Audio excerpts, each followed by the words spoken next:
How to block videos on TikTok. To get started, you first need to make sure you have installed the latest version of TikTok.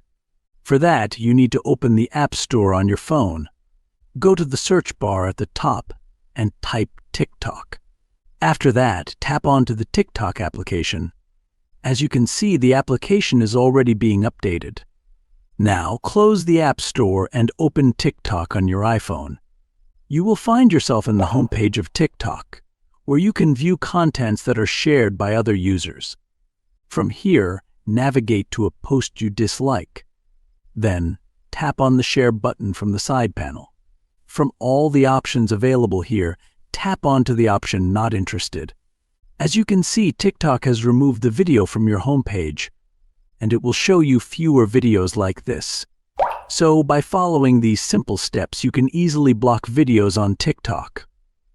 Thank you for watching. Please leave a like if this tutorial helped you, or leave a comment below if you have any questions related to the video.